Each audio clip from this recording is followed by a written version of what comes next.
Abang, saya baru kerja. Jangan apalah. Saya baru kerja ni hari. Apa kerja yang saya boleh buat? Satu orang ke nak kerja. Hari ni nak kerja apa? Hari ni kau pakai tahu ni year end sale ada 80%. Sebelum ni, nama saya Juleh binti Zaki. Saya orang paling lama kat kerja kat sini. Ingat apa-apa semua dengar kat saya. Okey, kerja pertama bagi tahu kipas kat sini RM89.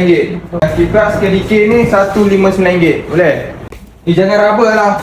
Datuk Bangka dah nak kuih PM ni, kenapa nak kerja lagi? Encik dia lebih. Dah benci aku ayat kau tu. Ni downline nanti bagi tahu dekat customer. RM4.5 je. RM4.5 je. Lagi ni nak tunjuk apa lagi ni? Kau nak tahu lagi? Cakap apa cantik dulu.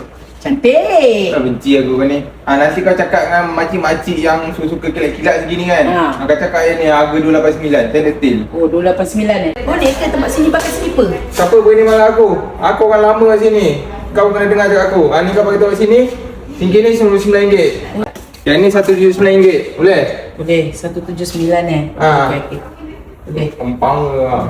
Juleh, ada customer lah nak beli jamban. Aku orang lama tau, apa nak ngulang tak boleh lah kan ni. Kalau customer nak beli jamban ni, suruh beli ni. Ni yang biasa punya lah, bila ponggong macam kau ni, beli begini. Faham. Berak sangat kau.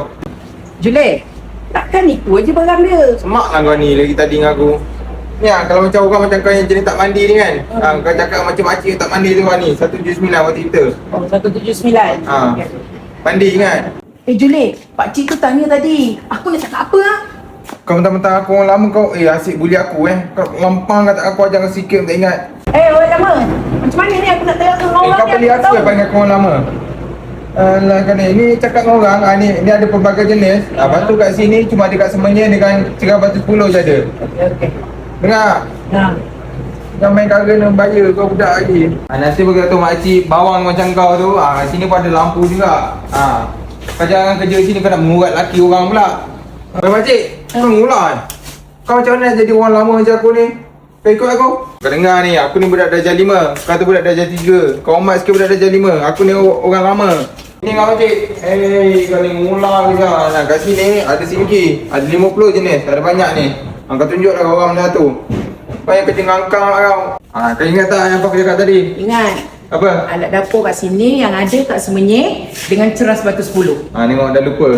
Bangi, Senawang, Shah Alam. Belum kerja lagi dah nyanyuk.